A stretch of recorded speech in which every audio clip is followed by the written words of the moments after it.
और बताओ। बीजेपी लगातार दावा कर रही है कि अपनी बार 400 पार क्या ईवीएम सेट है क्या? नहीं, मैंने आपसे कहा कि पहले चरण के बाद जो भाषा बदली है और भारतीय जनता पार्टी का चाहे वो नेतृत्व हो और चाहे छोटा कार्यकर्ता हो, उनकी किस तरीके से भाषा बदली है। मुझे उम्मीद है कि जिस तरह की भाषा का इस्तेमाल हो रहा है, चुनाव आयोग उन पर सख्ती करेगा।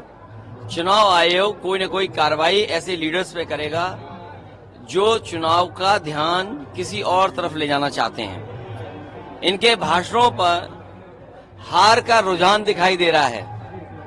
अगर हार न रहे होते तो ये भाषा होती।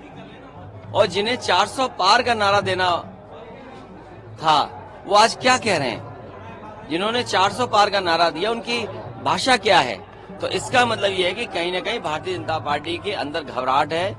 किसान, नौजवान, व्यापारी और आम जनता इनके खिलाफ मत। समाजवादी पार्टी जो उनके मैनिफेस्टो है उस पर सवाल खड़े कर रहे हैं, खास करके कांग्रेस को टारगेट कर रहे हैं। वेल्थ डिस्ट्रीब्यूशन की इश्यू को बहुत प्रॉम्प्टली उठा रहे हैं ये लोग। देखिए, अब मन की बात नहीं होगी, अब संविधान की बात होगी। संविधान बचेगा तो हमारे आपके अधिकार बचेंगे। संविधान बचेगा तो हमें आपका मान सम्मान बढ़ेगा। यही संविधान है जो बाबा साहब भीमराव अम्बेडकर जी ने दिया, वो हमें संजीवनी देता है। ये भारतीय जनता पार्टी के लोग संविधान को खत्म करना चाहते हैं, संविधान को बदलना चाहते हैं। जो लोग संविधान बदलना चाहते हैं, उन्हें जनता इस बार बदल देगी। सर, परसों पहले चरण का दूसरे चरण का चुनाव है, 8 लोकसभाओं में ये चुनाव हो रहा है। किस तरह से देखते हैं, क्योंकि पहले चरण जैसा ही चुनाव दूसरे चरण का होगा। जैसे पहले चरण में लोगों ने मतदान किया है भारतीय जनता पार्टी के खिलाफ, दूसरे चरण में वैसा ही मतदान होने जा रहा है। मंत्री रघुराज प्रताप, उनका कहना है कि एएमयू से आरक्षण को हम लागू करेंगे। मेरी जानकारी में नहीं है।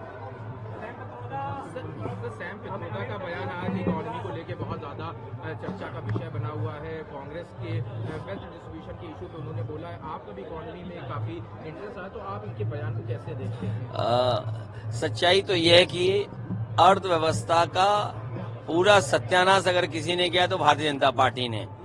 अर्थव्यवस्था में केवल इतना ही हम समझते हैं कि जिस समय किसान की आय दोगुनी होगी, रोजगार भी बढ़ेंगे, नौकरी भी बढ़ेगी, हमारी अर्थव्यवस्था और तेजी से रफ्तार से बढ़ेगी।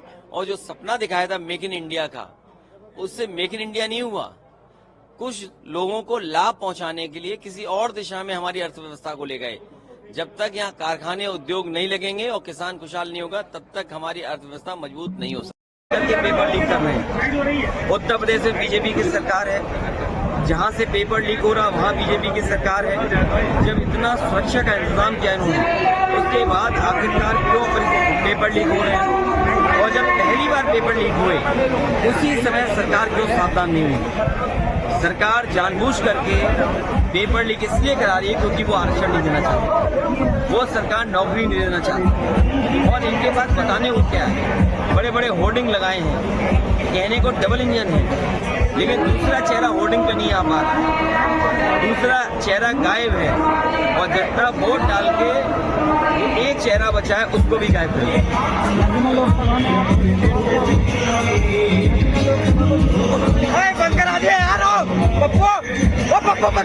लोकसभा बिजनौर, इस लोकसभा के अंदर वो जिले के विकास के लिए जो भी होगा वो समाजवादी लोग करेंगे।